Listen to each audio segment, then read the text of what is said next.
Hello? Hello? Congratulations. How are you feeling after that win? I feel pretty good. Did the fight go the way that you thought it would? Minus the submission. Like in the first round when I had their back for the whole time and I was pummeling the rear naked choke, ideal would have been to get the choke right there. First round finish, he hit me 0 times, flawless victory. Obviously that didn't happen, and then we got ourselves in a bit of a fight. But, this is the top level, and that's how it goes. Was there anything about him that surprised you? He's a scary dude, but when we got to fighting, I felt like my warrior spirit was denser than his, and that surprised me in the moment. When you say he's a scary dude, is it something different than you've seen in a different opponent, or are they all kind of have that scary mentality? Yeah, look at the guy. Yeah, he's a big physical fighter. He fights a little reckless. He carries a lot of repercussions with his power, and he's just got kind of a serious demeanor about him, But I thought Kurt Holloway was a scary dude. They're all scary dudes, but yeah, I mean he's a tank, as they call him. Did you do anything special to prepare for him? I just train as hard as I can every day. At Marathon MMA, we're max effort all day, every day, and I believe in our training regimen. We train at a very high pace. We train hard. We train a lot, and so nothing special for this guy specifically because we're checking all the boxes all the time. What's next? When would you like to get in there again?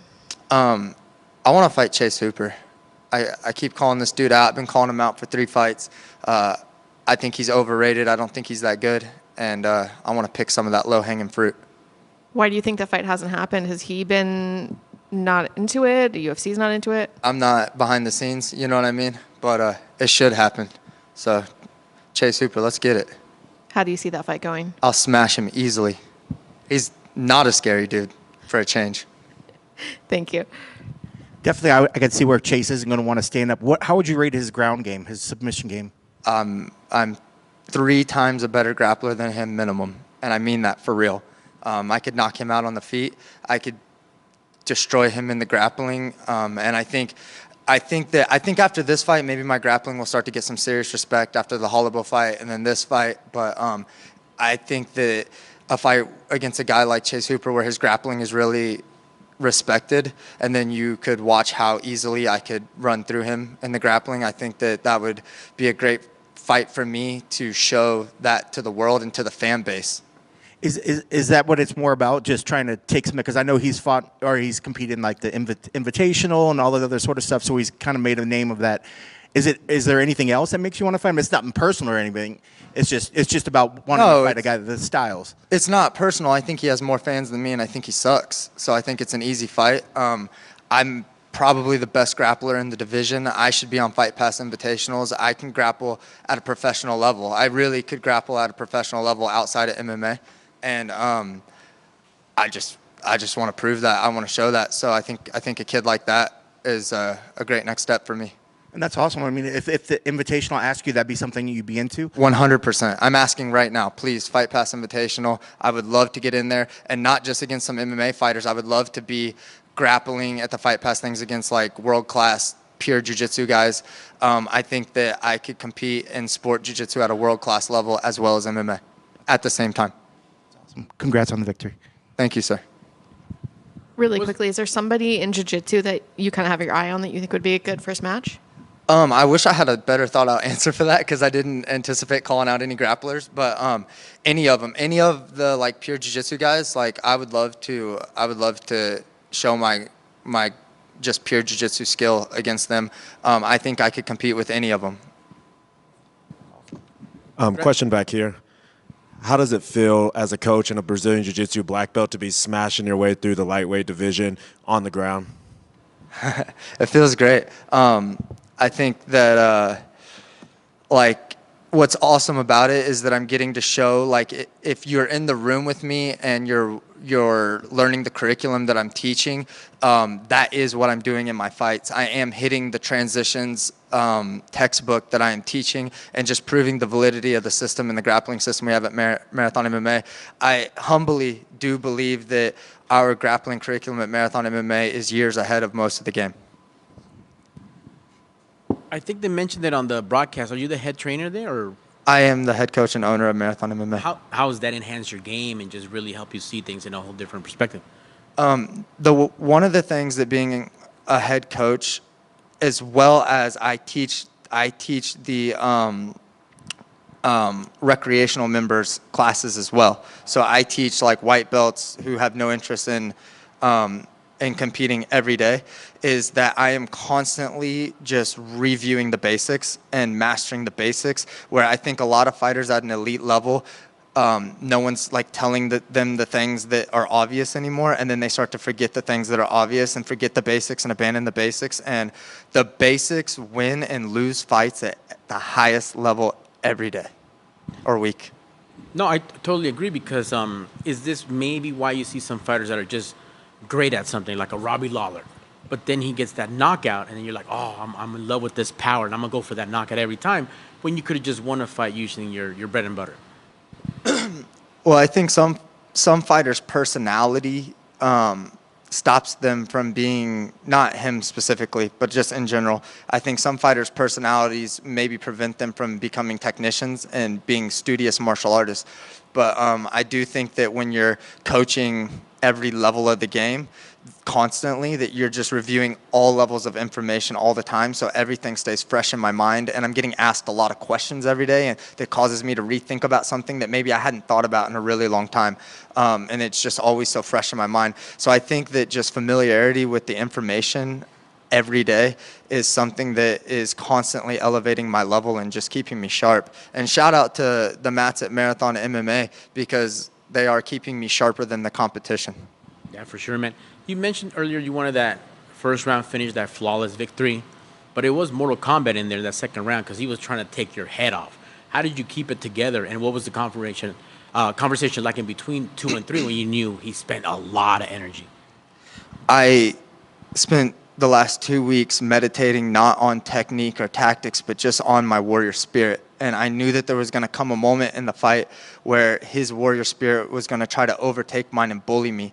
And I just had spent a lot of time deeply in my spirit over the last 2 weeks, trying to make sure that when that moment came, that I would step forward and not allow that to happen. And so when the going got going, he hit me hard a few times, and I was getting tired and he was getting tired, and we both want to win at this level.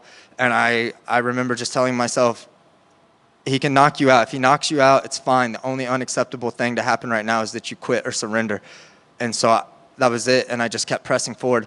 And when I had that moment, when we came to that moment, and he rocked me hard a few times, and I was still there, and I hit him back, and I looked at him, and there's like an energetic exchange there, and he understood that I was here for real, and his warrior spirit stopped.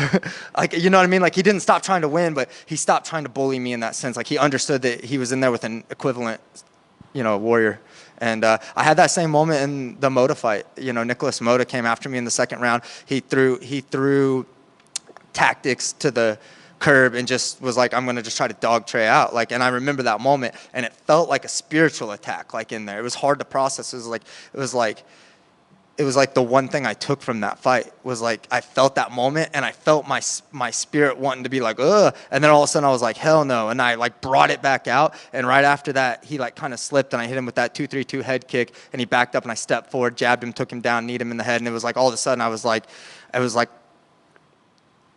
I don't really know how to talk about these things.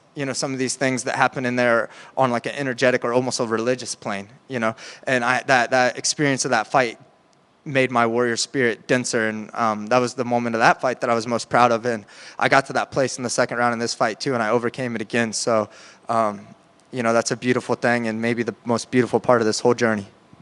Well, no, that makes sense because we hear a lot more about it. Just to talk about that for just a second, with Jerry and Alex in their rematch talked a lot about things that are not part of what we just seen. So that makes perfect sense. There's a lot of energetic exchanges going on in there. It's And, like, one thing that I feel like in my journey that I've done is I've always been able to attack my opponents technically, tactically, and spiritually at the same time, like, emotionally. Like, I feel like it's like I can't really describe it, but I can, like, tune into their energetic frequency and like hit them on, like I'm attacking them on all kinds of planes, and some of them are invisible, you know?